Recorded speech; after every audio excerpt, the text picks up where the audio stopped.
Please note that this meeting will be recorded and uploaded to the Council's YouTube channel for viewing for the next 12 months thereafter. Have any apologies for absence? Yeah, there's apologies from Councillor Christie, who's been substituted by Councillor Gale here. And there's apologies from Councillor Green and Councillor Sagers and Miss Carol Ann Stewart. Do a quick roll call. Yeah. Councillor Baird. Present. Councillor Boyd. Present. Councillor Bremner. I'm sure. Councillor Cameron. Councillor Campbell Sinclair. Councillor Fraser. Councillor Henry. Present. Thank you. Councillor Jarvie. Councillor Jones. Councillor Morgan, you're here. Councillor Mackenzie. Is that? Councillor McIntosh. Andrew. Councillor McPherson. Councillor MacDonald. Councillor Robertson. Here. And Mr. Gibson. Oh. Okay, I must say that the attendance then is extremely disappointing. You don't want to be a member of the redesign board, then get someone else who is. Or organise a substitute, which is the sensible thing to do. But just not to turn up, I think is wholly unacceptable. Any declarations of interest?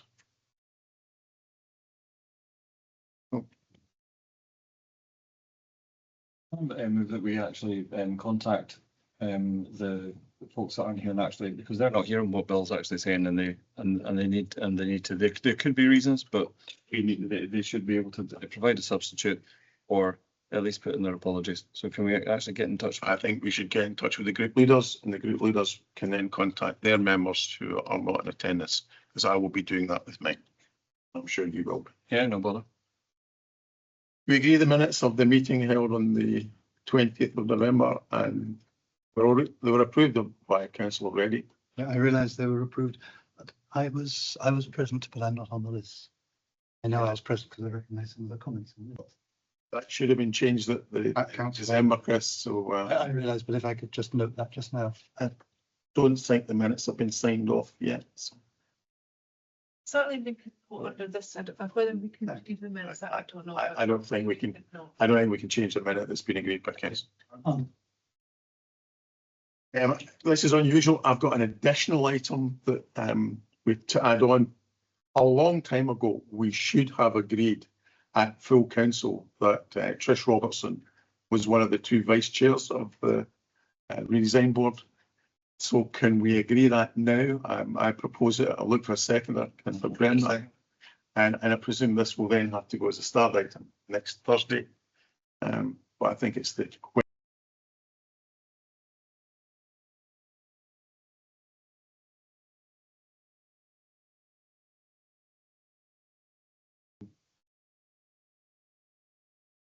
live, the new website. John. Agreed.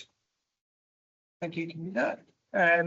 So I was going to give a quick verbal update on this and then hand over to Alison for the wider My Council programme update. So as you're all aware, the new website went live as planned on the 17th of February. Yeah.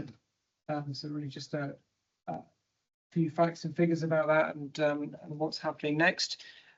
So it involved the creation of 71 separate home pages within that for the different functions we provide. 120 specific user journeys were tested through that. We updated and rewrote nearly 4,500 pages of content, built new functionality around school closures, got new accessibility and search tools, and we've also now meeting the required accessibility standards in terms of the overall website. So there's an awful lot was achieved getting to that point. 230 people across the council involved in writing that content, and they will then be maintaining that content going forward. This is really just the starting point. launch of the website is the start. We have a working group set up, which I chair, which has representatives from all services. So that group will be monitoring the website going forward, ensuring that it stays current, ensuring that it evolves as we evolve and as technical changes happen, so it won't be a static thing. So as expected, with such a significant change, there were some teething troubles, significantly around the search functionality. A lot of that was functionality we couldn't actually test before it went live, so it was a bit of a leap of faith. Thanks for bearing with us. We have solved a lot of those issues. There's still a few issues around the search that will filter out as we go forward, but it's certainly improved from where we were at the go live point. There are still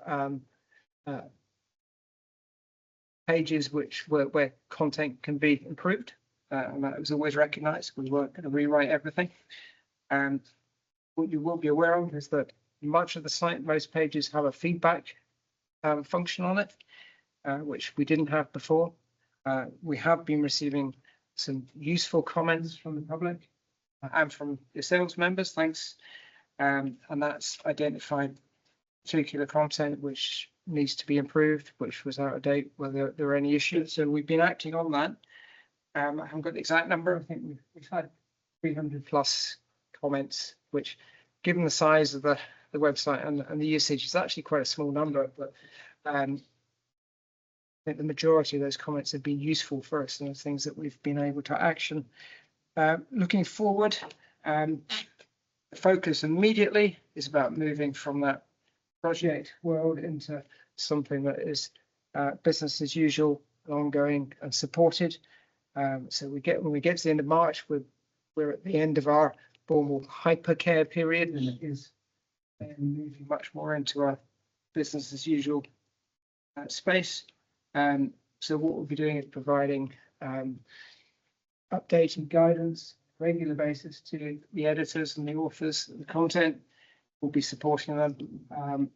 We're also going to introduce an accreditation scheme, so that basically once you've gone through the right training, once you've got the right understanding of accessibility and how to write for the web, you will be allowed then to use content. So all of that is in train at the moment, and it'll be monitored by that working group. Beyond that, we've still got a few satellite websites, such as the members intranet and the staff intranet, the fostering adoption website, so on, which sit off to the side. We'll be moving those onto the new platform. And then, as Alison will cover in the main report, we'll be looking at the My Highland project, which is around interactive content, so specifically starting off with access to council tax bills. So it's this. So we've gone live. It's very much the start of a lot more to come. So really just that's the update, and I hope that you've had a chance to look at the website, and I'm very happy to get any comments. Raymond? I like it.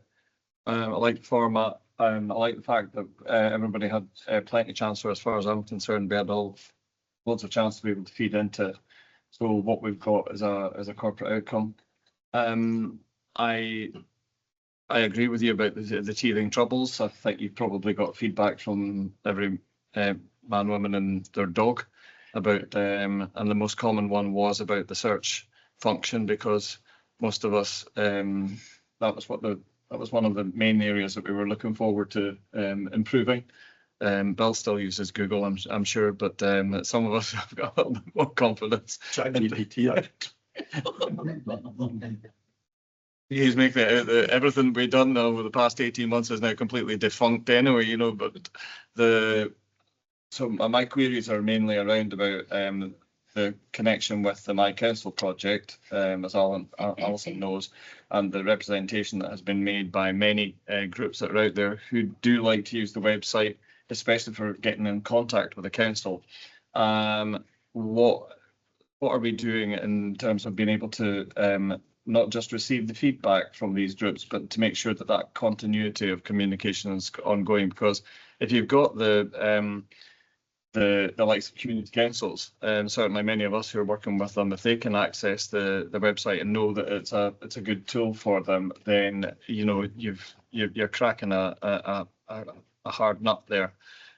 So in terms of how do we and the other one's probably maybe for Ruth as well, and that's our updating of the comms going out to the public and letting them know that we're reflecting on the fact that's a new website and we are reacting to their feedback and we're letting them know that we're doing that.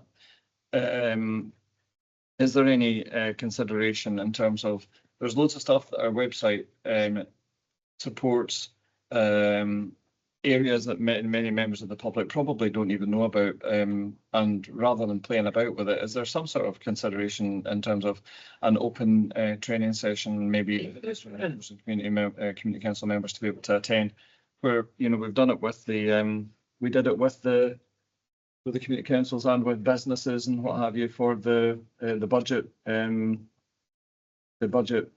consultation. So is there something we could look at in terms of that? And the final point is all the archive stuff that we had, is that still accessible? If you go into, if you do use Google, this is where I'm on Bill's side, and you look to search stuff that's beyond what we would normally be requesting officers to come up with, Google will find that in our online archives. And it would be good to understand how we can access that if it's useful for our research. So those are my questions for you. Yeah, so maybe pick up on the last point first, because so all of the content from the old website we've kept for the moment, and with that platform will continue, I think, for 6 months or so, which gives us a chance to identify if there are areas of that, and it probably predominantly things like press releases, which we haven't moved everything across. We've only moved from a certain time.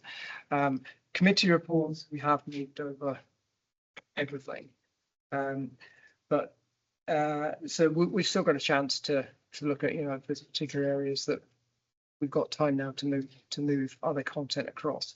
So Google search is still, it takes a while for Google to catch up with things, and that was one of the problems we had. That there are still instances that I've seen where it's pointing to the old website and giving you a broken link, but it still is identifying that there's content there. So that's the. Now we're past the go live, we can look at, we've got a bit more kind of breathing space to say, well, okay, is there any of that old stuff that is still worth bringing across? It's just in terms of, say you picked on committee meetings, but the committees have changed format over the years so many times. Yeah. They were under different names. So depending on the material that you're researching, if you go back into the committees that were predating the community in place and say it was amenities that you were looking at, you need to know for which committee that was, but yet there is no button to be able to click on for the archive of that. That's a very good point. Yes, and we can certainly look at that. So the content isn't lost. It's just it's there. We could make it more easily available. We're also working with the archive service in Highland to look at how we get to a point where we say it shouldn't be on our website. It should be part of their archive portal, which they will be looking to make live over the next year. So certainly the intention is not to lose any of that content. Maybe then picking up on the, or maybe Alison come in on the engagement with community councils and members, because I think that's a good one. We're looking at what the aspirations are now. So the online council tax is the sort of first part of it, but the sort of things we very much want to look at is to have much more of an interactive website, which means that, for instance, if you are putting in a request for some service, it's being able to track that through the process so that it isn't just a black hole where you send something to the council and you don't hear anything, that you'd be able to go in and actually get that update just as, I mean, frankly, as you should expect from a modern online service, because we're all used to that sort of thing. So that is the sort of thing that we want to introduce. But I guess what we need to do is make sure we're not leaping ahead too far with some of that we've got some groundwork to do around having an account on the website so that we know that you are who you are, so that we're only sharing the right information with the right people. And that's very much part of the online council tax work of setting that up. But once that's all set up, we will have that ability to start using it for other purposes. So that's very much the intention. Want to pick up on the Certainly, and I'll just add into that latter point as well, is that part of our ongoing service reviews, redesigns in different shapes and forms, thinking about how are customers getting information through our website, and how do we improve that customer journey, and that's critical as part of the customer engagement strategy that you've agreed as part of this customer experience strategy.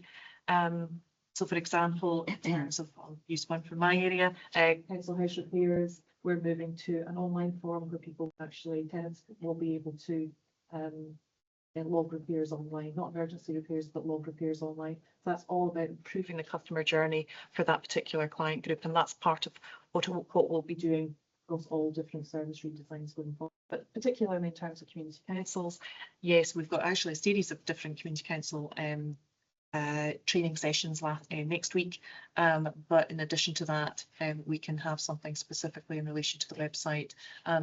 Perhaps next week actually gives an opportunity to get some feedback from them around the areas that they might be particularly interested in, because as John's already illustrated, websites.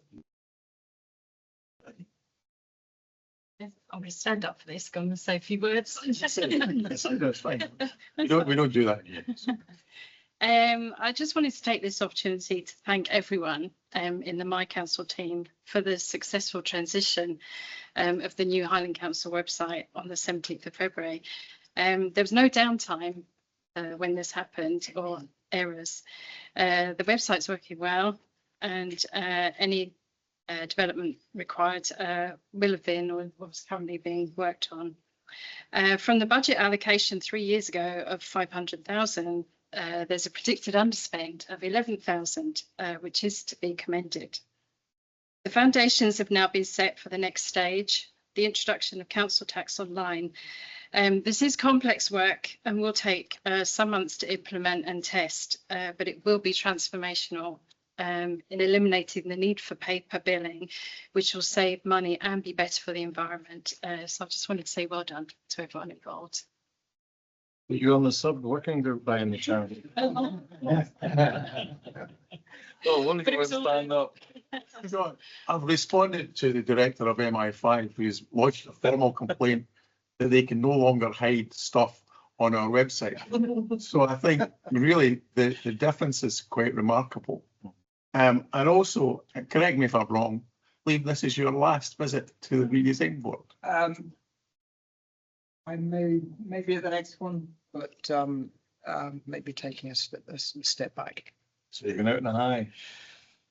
I think going out in a high is actually correct, because seriously, this has really produced the basis of a website that is really fit for purpose for the way going forward. So really, I think you and your team deserve a round of applause for more.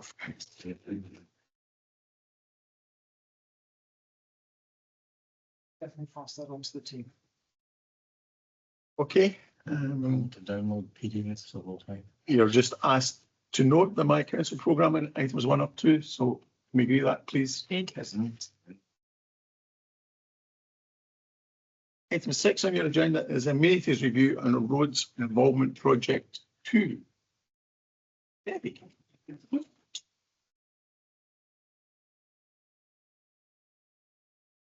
Thank you, Chair. Good afternoon, members. This paper provides an update and progress on the Council's amenities and roads redesign project, which aim to deliver a more efficient, data-driven and financially sustainable operating model by March 2027. Work aligns with the recommendations of our APSU report and focuses on modernising plant and asset management, strengthening our financial and performance management, our digital processes and enhancing operational service delivery across the services. All the milestone information has now been collated into PRMS, the Council's performance and risk management system, and we can evidence that progress is being made against each work stream as per sections 5 and 6 of the report. You can see currently all are progressing on target and are contributing to our more integrated approach to service delivery. With regards to the specific roads-related digital and operational improvements, the abnormal loads has a go-live date for the new system proposed for the 20th of April. Temporary traffic restriction orders has the new software in soft launch at the moment, available to traffic management companies and internal users. Our permanent TRO's software is in development for early April completion and a future interactive public map planned. The AI cameras business case and the route optimization business case are both now complete and will be presented to the next working groups. The digitalisation of the job cards is progressing well, and we now have a proposal to implement a straightforward system, initially as a pilot within a small team, to ensure that the solution meets our operational needs and aligns with the wider organisational processes. The redesign working group has been re-established, and the next work meeting is scheduled for the 27th of April. We also have a proposal to hold our finance workshop in June, enabling development of the long-term investment strategy. You will see at recommendation 2, we're asking for the establishment of a member officer working group covering roads and amenities, as the initial working group was only for the roads element of the project. Hope members are happy to agree the recommendations. I'm joined today by the project team, Brian Robertson, Ricky McNabb, Elizabeth McKeever, as well as our newly appointed strategic lead, Mackenzie Sutherland. So myself and the team will be happy to take any questions. And I have to apologise, members, because it's just been pointed out to me by the council leader that I missed item 5. And actually, John was here for item 4. So we'll go back to item 5 in a minute. So somebody better ask Alison to come back up, because I think she thinks she's gone off for one. Slightly to it. Do you have any questions on this? Not so much questions, I've got comments. Sure. So in terms, it was good that when we met in the Willow Room, now I know where the Willow Room is.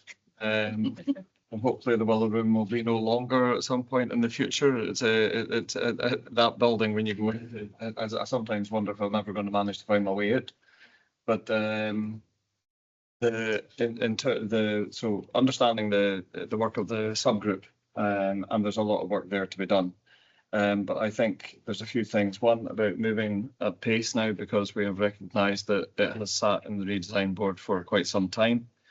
That there are a lot of discussions to be had between members and officers. I did mention about having, we've been very used to the redesign board and big projects before, actually incorporating everybody at all levels, right down to those that are delivering the service, and getting the thought and getting their feedback and their feed in and their, we have, as Bill was mentioning in a conversation we were having recently about the fact that you could go into after a lean process or after a, even if it was a SWOT analysis and we were all corporately involved, and the working of the subgroup would be presented to the entire redesign board as part of this, that even when we had the board together, we would then invite the board to go in and actually be presented with the outcomes from the sub-working group. And you would be quite amazed, because you weren't part of the subgroup, but you saw exactly where their brains had gone. And we would have the post-it notes, we would have the graphs, the charts and all the data based stuff there for us to have a look at. And that helped members form better opinions and to get a better understanding of how things need to move forward or can move forward. and the variables that are there, the flexibilities that are required, maybe especially considering we're looking at amenities as well, and how we can incorporate the workforces of both to maybe give us a far more flexible workforce and a far more reactive workforce, and one that's a lot more efficient. Hello, Alison. And so I'm looking forward to that. So and especially the interactivity. But we need to. I think that we need to move at pace, but we need to get it right. Trish. Yeah, I know you've got in here about plant utilisation is going to be part of this, and when it is being used, I'm sure that's what you really mean here. But there are some items of equipment that we need to be looking at how they are used, because the biggest complaints we get every single year are the grass cutting, and part of it is due to the fact that the mowers are driven at speed no matter what, and that leaves grass in all sorts of messy places. So a wee bit of policy on how we teach people or encourage them to use them properly. Richard. Just wondering what you've talked about here in terms of comprehensive plant list coming up, tools power hired and owned. Will this be able to? Can we use this to ascertain whether it's more benefit for us to hire as opposed to own, so that we understand what that principle is? Thanks. Okay. Yes, thank you very much. Councillor Bremner, thank you. Yes, we are. Oh, sorry. We are willing to move at pace, and that is what we want to do. I think a lot of the work that's been done already has involved a lot of research, and Brian's done a lot of work on looking at what other local authorities have done with regards to AI policies and the frameworks that we come up with for the business cases. So now we're looking at moving into the development of that and the delivery of that, and definitely the amalgamating of the services.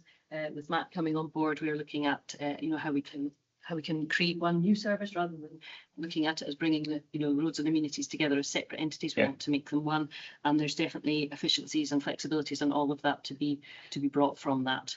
Councillor Robertson, yes, the plant utilisation. This year we have installed trackers on our mowers for the first time. So some of the fleet, the pickups and things already have trackers, but this year we've got the trackers installed, so we will be able to monitor speeds and see, and sometimes I think there's a perception that people are maybe driving quite fast, but it's not. We'll be able to have that data now. Also with the curbs. Yes, so we'll be able to see exactly how that's working, and that will give us a good data foundation for how much they're managing to achieve in a day, what's realistic based on our sort of a desk-based model that Ricky has established, but whether or not that's true when we put it out and actually get the guys out working. So we'll be able to feed that back. And Councillor Gale, yes, we do have plant lists, and we are looking at hiring versus owning, particularly with regards to the gritters and the winter fleet, but also with regards to what we have for the summertime. So it will be an analysis of everything. And then we're kind of starting with a blank sheet, if you like, to see exactly what we need to deliver the service as efficiently and effectively as we can. And we're working very closely with Paul Reid and the fleet team, how we can do that best. Thank you. David? Yeah, I like the point that Richard made there just now, because members have had queries depending on which ward they're in and what machinery is available and what machines that they see being used and our method of work. I'm going to mention it. We have 5 pothole pro machines, and so it would be good to explore, even though that the redesign board does get involved in understanding the methods of operation and what have you. That's where we do get involved in that, but that's a joint kind of staff, officers, member space. Yep. To be able to examine how best we can utilise machines. What machines do we not have that we might want, or are the reasons that we don't have them, like unihogs, unimogs, planers, and all the stuff that we've gotten to know about over the years that some of us have been a councillor, because of the fact that we just become a bit more knowledgeable of what about methods of filling in potholes and the use of bitumen to seal and all of that. Because once this review is finished, I'm hoping that we've got the ability to be able to say we have thoroughly reviewed absolutely everything in terms of our operation, so that when we meet Joe Public, we are knowledgeable enough to be able to say why we do certain things the way that we do, Yeah. and that is the best practice, the best method and the best outcomes. So actually that we will be invading that space. I'm certainly hoping that that's what we're going to do. And we will be able to justify pothole pros one way or the other, whether we can use them for what we anticipated that we were going to have them for. And that was how many people are required to be able to be with a single pothole pro, because it cuts a nice hole, but it also needs everything else done to be able to make that permanent, that pothole fixed permanently and all of that. So that's just a comment I wanted to put in there in terms of where we're going to go with the work of the group. I think this part of it actually typifies what the redesign was meant to be all about. It brings the expertise from staff and I suppose the less experts from members who actually have to vote for pay for a lot of these things. This is exactly what we should be doing in the redesign board. And the fact that staff and members interact together was always the theory behind it.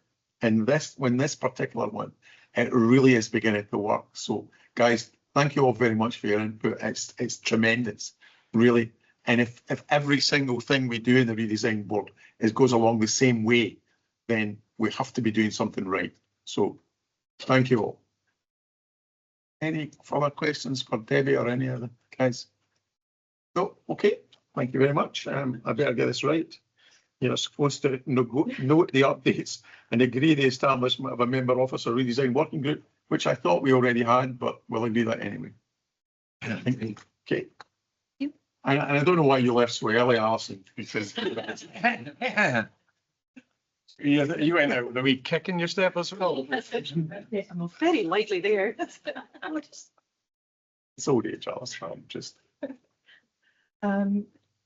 Good afternoon, members. So the paper in front of you follows on from the discussion that we've already had, and there's a big chunk of the paper about the web redesign and launch of the website.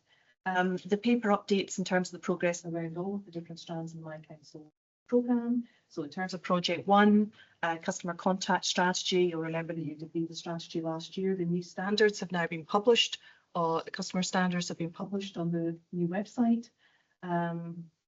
There's training in place for staff, particularly around that customer care side, to align with the strategy. And as I mentioned earlier, as we go forward with our approach around service redesign, thinking about the role of the customer, having the customer at the heart of our redesign process is absolutely crucial, and the strategy sets that out quite clearly. So we are moving to project closure for this. This is about business as usual going forwards. It will continue to be monitored though. It's going to sit with the service lead for housing policy and customer service. So she will continue to monitor that as we go forward. In terms of My Highland, we touched on that a wee bit earlier.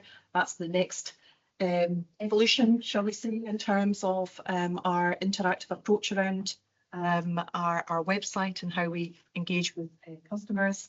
The project implementation plan has been developed, a series of different milestones. There's still some work to do in terms of finalising those milestones and how we go forward with that.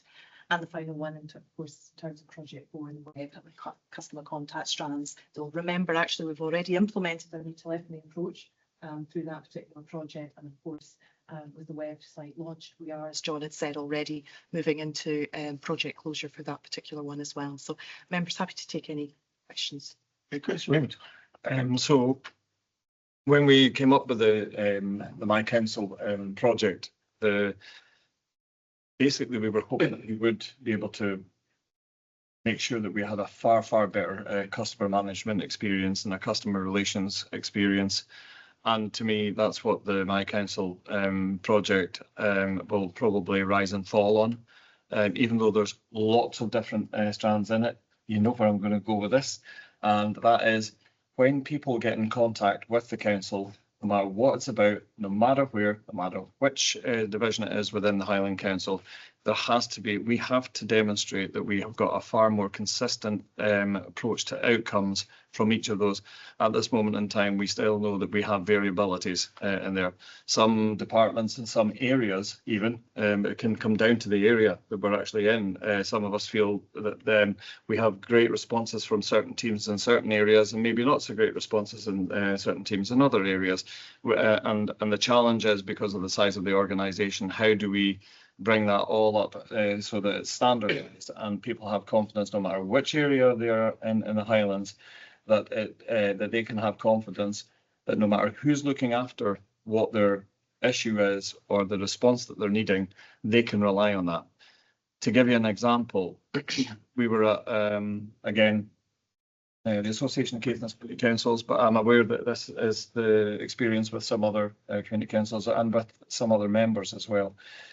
When they put in requests and there is not a response back, that is the standard, most basic thing that we need to get right at council. Debbie's nodding her head, and she knows that she's got one of the jobs to do there. But I think that it would be unfair to just have that in, acknowledged by one particular area. There can be lots of nodding heads, even in housing and what have you.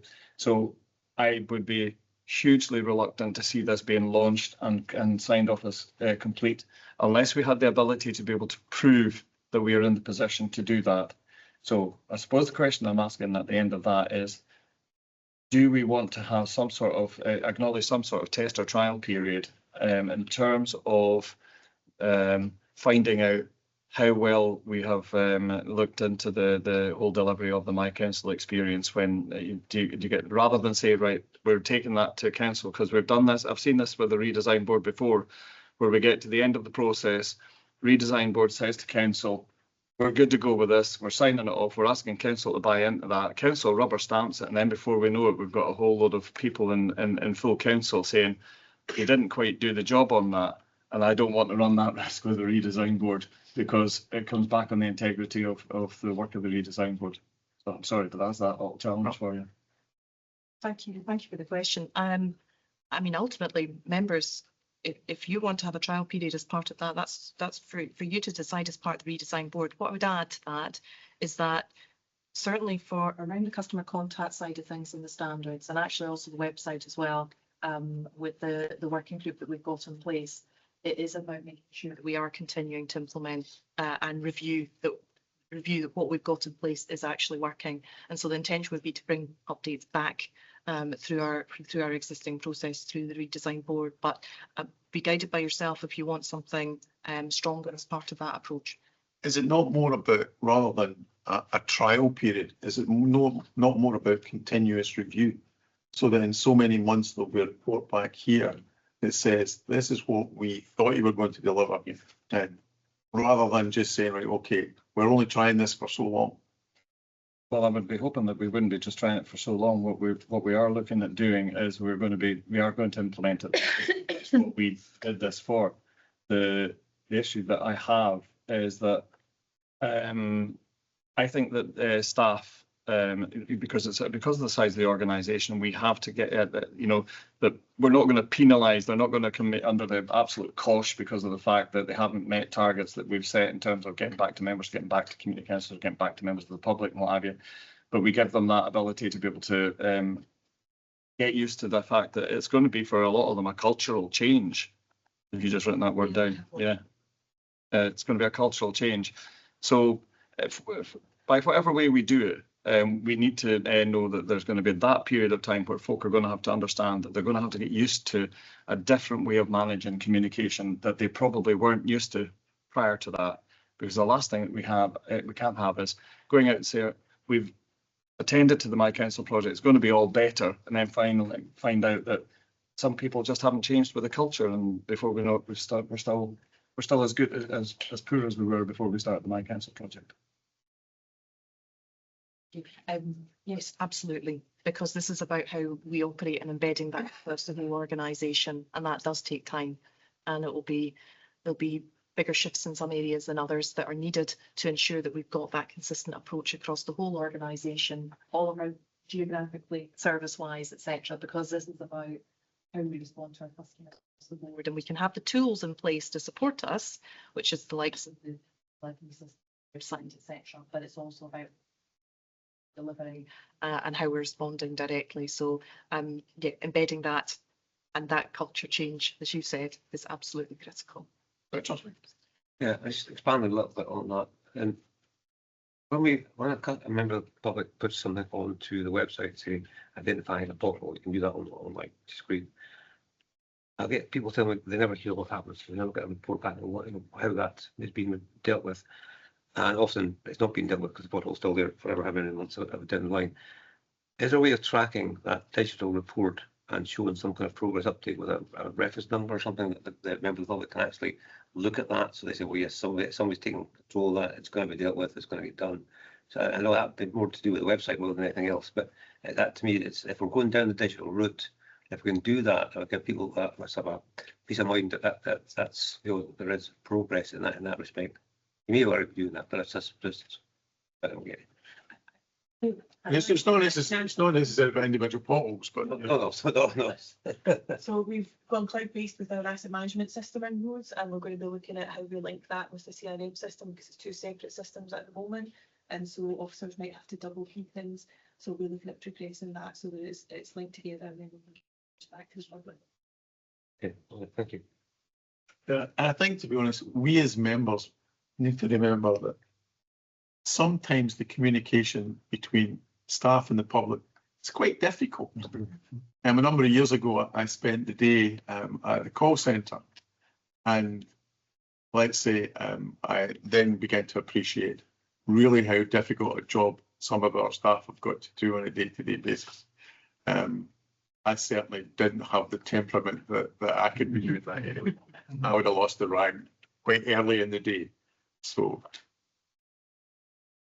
can I make a suggestion then? If we are going to take this to council, when this is ready to be signed off by the RDB, we take this to council and we say, look, this is the position that we've taken it to. We're ready to go with it, but and then put it in the agenda of full council. Keep it in the agenda of the redesign board, and then report get the redesign board to report an update to the full council. Say after 6 months or yeah, we can pick a specific period whenever really basically staff think it's appropriate. Okay, best of both worlds then.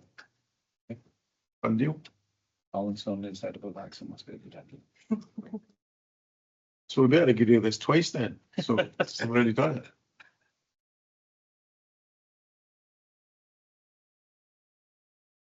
Within the schools project. Thanks, Lindsay. Sorry, apologies. Steve.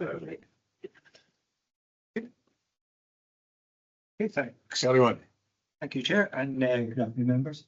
So this is an update on current progress in the Food and Schools project. The work is progressing according to the timescales that we had set out within our action plan. Specifically, work's been focused on 5 main areas within the action plan at the moment. Those are detailed in the report. Just to give you a little bit of background behind those 5. Looking at menu review, we've decided to take a focus on secondary schools within the context of that. And we have some focus groups scheduled to take place in Inverness High School in May, with pupils in S1 to S3 initially, simply because they're more accessible in May when the senior phase are doing exams. And we hope to establish a process for that and then roll that out across more schools over the course of the next academic year. In terms of improving collaboration and integration between CCFM and education services, we have had some initial meetings with education, and it's been decided that the most appropriate means of communication between the two services is via individual schools. And we have an outstanding invitation to meet with all head teachers again in May. It's going to be a busy month. Looking at the parental engagement strategy, which was in direct response to many of the comments in the initial surveys that we had, we have a draft strategy which we're dovetailing with the education parental engagement strategies. 2 competing or parallel strategies that the 2 are actually talking to one another. And we've started a process of communication with parents through school newsletters. The first of which was actually highlighting the fact that all of the information that parents were looking for within the surveys was actually on the Highland Council website. People perhaps just didn't know where to go to find that. So we've sent those links out to parents, and hopefully that will result in people actually finding the information they were looking for. we've been looking at supplier contracts, specifically around about the supply of local venison in schools. We've had 2 trials that have been confirmed as starting, one in Tongue Primary School, which took place 3 weeks ago, I think, where some burgers, venison burgers, were procured from the local estate.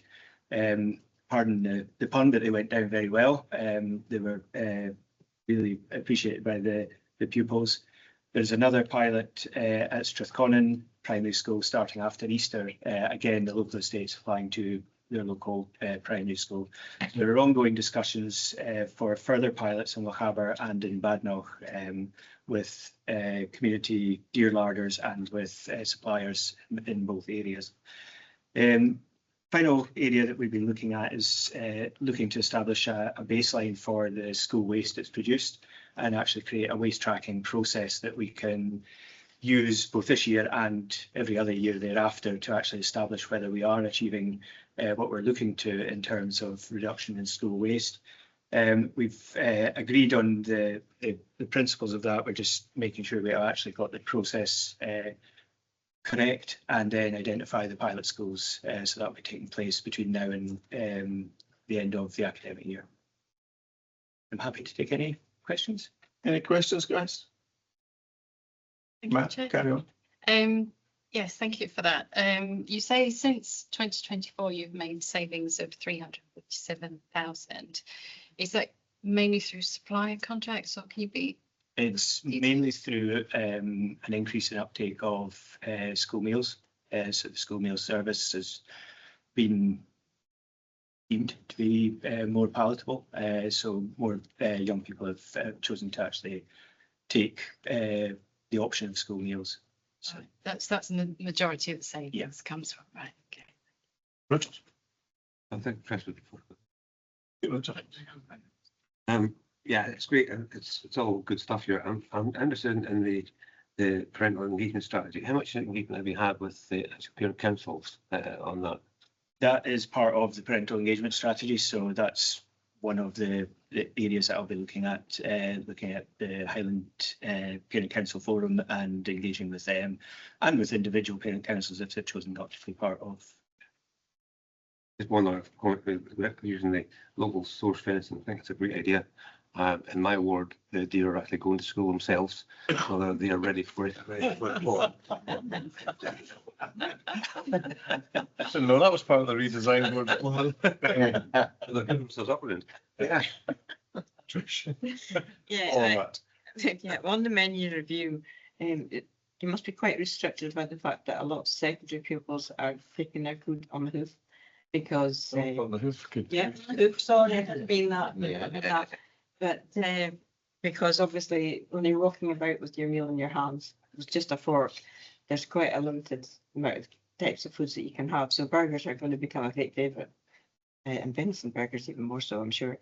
And the takeaway style, it sort of encourages littering around the schools because if they're having to walk away with it, there's not always a bin handy. Never mind that the desire is to get rid of it as quickly as possible in whatever way you can.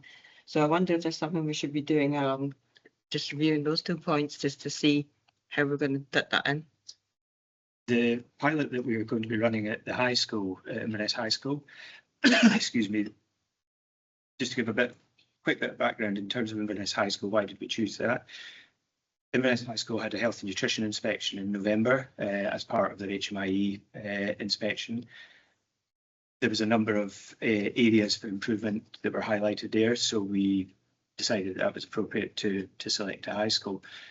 As part of the menu review focus groups, we have agreed locally with the staff at high school to actually extend that to include issues around about waste and about dining room experience, about the whole gamut of the school meal service. So not just menu, but what do we do about waste? How do we prevent littering? Are there initiatives that we could be considering within schools that could be led by pupils, for example? Plus, what is their dining experience? What is their dining expectation and aspiration, I guess, as well? So some of that will come into that. Yeah, well, I did have a comment from a pupil who visited UHI who said that they thought it was absolutely wonderful that they could choose their meal and sit down and eat it instead of walking around school grounds with it. So it's going to be something to consider. Sue, do you want to comment? I think just to add to that, in relation to the kind of litter side, but it really depends on, and that's another story, but it really depends on the size of the school and the size of the dining space. But we've got a pilot in Kingussie where we are buying what's the name of it? Reusables instead of, you know, the disposables, and that pilot scheme is kind of ongoing. And it's been tweaked in certain places, but the benefit of that, the size of the school and the size of the dining, there is the option for the pupils to take their food within the dining space. And I suppose we were looking to see whether a lot of the reusables would end up in the bin or would end up being taken home. So I'm not quite sure where we are with that. Yeah, well, it's also been linked in with waste management so that proper recycling facilities have been implemented at Kingussie as well. So the next steps from that is obviously Kingussie is a certain size school, so it works. Even the model kind of works fairly well. They're putting that into somewhere like Culloden Academy or Inverness Royal Academy is going to be much more challenging, but just because of the lack of space, probably more than anything. And the amount of pupils. But yeah, I mean, it's been fairly successful in Kingussie. We are looking at both Tain campus and the new Nairn Academy, rolling it out there and having it as a starting point, the same sort of model where you have recycling facilities and reusable food containers rather than disposable food containers whenever possible. Thanks. The CNPA have got I suppose a project to encourage deer ladders. So maybe worthwhile getting in touch with CNPA. We are actually working with them on the one that they have available and have made available currently to Blairgowrie High School, I think. So yeah. Anyone else? Ariel. Thank you. Can you hear me? Can you hear me okay? Yeah, we can. So apologies, I'm sticky fingers. I'm not used to the sun. I was going to say Glasgow Life actually have got I understand quite a good scheme with the reusables, and they have a bit of a credit thing, so they get a free whatever piece of fruit at the end if they use the reusables 5 or 6 times, something like that. So is that another consideration to incentivize reusing? We could certainly consider that within the context of the wider rollout of reusables once the Kingussie pilot is at that stage. So really good progress, guys. So that's good. Item 8, the Good Food Nation plan. That's me, Bill. Matt, you fire away. Will do. Thank you, Chair. So keeping with the food theme, this is the Good Food Nation plan. And this is a Scottish Government initiative. And as the report sets out, this was the Good Food Nation Scotland Act 2022. And more recently, 17th December, Scottish Government published their Good Food Nation plan, which is pretty clear because that's, if you like, the high level plan for Scotland as they see it. But as this report sets out, it's just to provide members of the Redesign Board and other members really an awareness of what Good Food Nation is actually about, albeit fairly high level, though the intention is to bring back future reports to the board. So just picking out a few highlights from the report, if I may. So just under section 3, resource, it's just a highlight at the moment. Scottish Government are not committing to resource councils to develop and implement their plans, but that's something that we're working with or in communication with both COSLA and also Scottish Government to see what can be put on the table there. So to be aware, aware of that. Clearly, as the council commits to a plan, that would have to be really sort of thought through in terms of any budget implications for what we might commit to through a plan, because clearly it would have to be an affordable plan that we put in place going forward. Under section 5, provides backgrounds, which includes 5.4, the 6 key sort of overarching outcomes from the Scottish Government plan. So that sets that out there. Council action is covered under section 6, and at the time of writing the report, it wasn't clear when we would have to actually have a plan in place. We've sort of suggested it would be around March 2028. But they're now confirmed that they'll sort of pretty much press the go button from April the 1st of this year, and then it's 24 months after that point when the council would have to have a plan signed off, approved, and in place, good to go. So that takes us to April the 1st, 2028, when we would have to have that in place. Finally, just to say that in terms of next steps, and I should have said that, with Sheila, myself and Steve Bone, we're pretty much at the forefront of this in terms of making sure there's a coordinated effort across the organisation, because there's lots of moving parts to this, lots of services and teams involved. So that coordination is pretty key. So hence why at 7.2, what we're looking to do is establish an officer group around this that has the right folk in attendance. And as the final point there at 7.3 is to provide updates to this board going forward. And I think it would be appropriate for yourself, Chair, that we bring a report back on 4th of June to just see how that group has been formed and if we've got any further updates on commitment of resourcing for the plan. That's what I was going to say. Raymond? So you've just hit on a point that I was going to raise, and that's at 7.2. It says a working group of relevant officers has been established to support the development of the local Good Food Nation plan. Items that are referred to the redesign board normally have a working group, and it's usually, it's always reflective of the cross-party nature of the redesign board, and it always usually has members in it as well. So for going forward, can we make sure that, and we always used to detail who was actually involved in those working groups, so that everybody knew who the focus was on. So I know that Barbara was involved, she's in the subgroup of the previous one.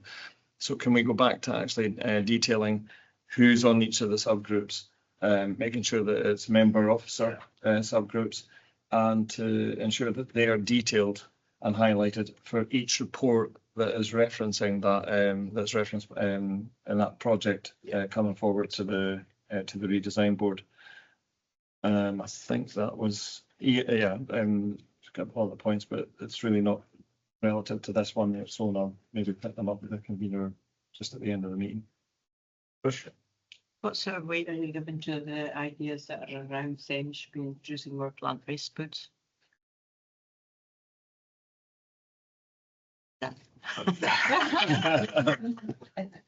why we need the members. Yes, I was going to say, sorry, I was in there to think, right. We're aware that there's been quite a bit of correspondence just this week around about the plant-based treaty. It will be something that will come into the thinking and the consideration in terms of what should or should not be in Highland Council's Good Food Nation plan, along with many, many other aspects and features that are already starting to be suggested, lobbied, considered, etc. We're at very, very early stages in this so far, as is every other local authority and health board as well. And everybody is at that same stage of casting their net as wide as possible, finding out what's actually within the environment, and then start to consider that. And our remit from Scottish Government is to consider the food system as a whole. Don't want to go too far down that end, because it'll just be more waste. Well, that's a very good point, Trish, and it was the same, it could have been the same point in the previous item. If you give kids stuff they won't eat, then they won't eat it. Exactly. And quite simply, and we do have a fantastic farming sector which produces huge amounts of beef or venison or whatever. So, are you better off eating a burger or that was produced locally, or are you better off eating a banana that came in from West Africa? Definitely the burger. So, we all get heat for it. Yeah. Well, we'll just have to take the heat. We do the recommendations. Agreed. Yeah. Oh, sorry. No, if we read the recommendations, this is something I was wanting to actually mention that's actually in the agenda, but just while we've got the folks here, so it would be at the end of the meeting. This is the end of the meeting. So yeah, in terms of the ideas that because we always used to have, and we still have ideas coming to the redesign board, but we always used to have a kind of process of being able to identify how we were going to include them and make sure that members were always encouraged, and officers as well, you know, in terms of things that could come to the redesign board for inclusion in a future agenda going forward, and for maybe Matt or whoever to be able to establish that or re-establish that, and make sure that we're actually we know what we're doing just now, what's in the pipeline still to come. But we also an idea of the project, and for that group, we always had a kind of idea as to when that project would be targeted for coming to fruition. And that probably would have, if we had been keeping on, I know things have moved since COVID, but if we've been keeping on that kind of ball, the way that the redesign board used to report that, maybe roads, picking on roads, but that would never have maybe gone out for so as long as it has done. And that can be, you know, considered by that working group. It can be reported to the redesign board, but it doesn't hold them to it. I mean, they can actually realise that going along the road with it, they can then say to the redesign board, look, we reckon that even though we thought that was going to be 18 months, it might take us a few months longer. But at least we've got that kind of idea of when we should expect some sort of fruition to come out of that. So it was, and that, I suppose that goes through all of the items that we've got there. And the last one, which I should have said back at item number 6, when we did the amenities review, which has been absorbed into the roads improvement, we actually took that out on the road and we went to 2 or 3 places, if I recall, and we actually had some of the staff in those areas get involved in exercises in those areas that fed back to the group, and that worked really, really well. And I remember that, and in the amenities, it actually involved the housing teams as well, because they were relying on the amenity service providing the HRA with the grass cutting. And so they had the housing teams and the grass cutters and all the rest of it in a room, and half of them didn't even know each other, and it was fab. It was just great seeing everybody interacting, and you know, the folks that actually provide the service for the people that are actually running it, and that was, so it's just an idea to be considered by the subgroups. Muriel? Thank you, and thank you, Bill. I'm not a member of the committee, so thank you for allowing me to ask questions. Back to the food, is there merit in linking the findings and the projects that we're taking on and reviews to the population health framework, which has got quite a significant portion on that on food, and it sort of ties it all up? I think that anything that the work of the redesign board, if it's useful for any of the other strategic committees in any way, then they have the ability to be able to use that to feed into anything that they're working with. So health, social care and well-being, if they find that the stuff that we're doing at the redesign board of particular interest, they can absorb that in any way they like into the work of their own strategic committee. Just going back to what Councillor Bemmer was just saying, that in terms of what we're hoping to do, what intended to, I should say, for the 4th of June board is bring forward a forward plan. It would be an initial sort of plan, but it would be really, this is what we think is on the books or what should be on the books for the redesign board. And picking up your point there, Councillor Bemmer, is also to have what that forward plan looks like in terms of timelines, what we would reasonably expect of when that's going to be delivered and so on and so forth. That would also include the notion of workshops, so various workshops. And I think what we need to do is that will be at the mall. Yeah, yes. But yeah, it is just making sure that you can see what's coming and when it's going to be delivered. So yeah, we'll do that, and we'll bring that back to the June board.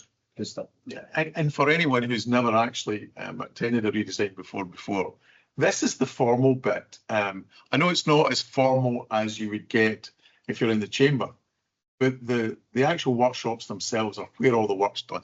There should be 10 times as many workshops as there is formal board meetings. And that's when really staff and members sit around the table and in an open space can discuss things.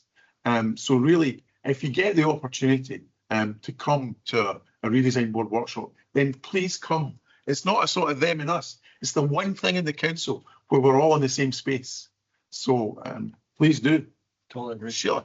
Yeah, I really liked what you said there about suggestions. Give them a turn, please. And no, I really liked what you said about suggestions coming from members as well, because we're going to be working with officers to say, this is what we think should be in the forward plan. These are the deadlines and the timelines. But if members have any particular wishes they want us to consider as part of that forward plan, it'd be really great to hear from members. So we'll maybe put something round the members separate to this to say, here's who to contact to give us your ideas, and we can look at that. But it's not just about members, it's about staff. Yes. No, that's out there among 10,500 employees. There are some real nuggets of things that we should be doing differently, and nobody's thought about it, but somebody has. But somebody has, yeah. And we'll do the officer bit. It'd be really good if we could get the member suggestion. You're absolutely right. The people on the ground and the people we know. Yeah, a lot of the suggestions that have come from members previously is where they usually find frustrations within the operation of the whole thing, and then it's a case of, well, have you ever thought of referring that to the redesign board so that it can thrash out the frustrations, whatever it is that's causing frustration, and see what we can do with it. In fact, if you look at that, most of it has come out of frustration. Yeah, but you know, members of staff may have the technical knowledge to solve these problems, and we've never asked. Yeah. So, you know, but thank you all very much for coming in today. So, Good stuff. Thank you. please come back again.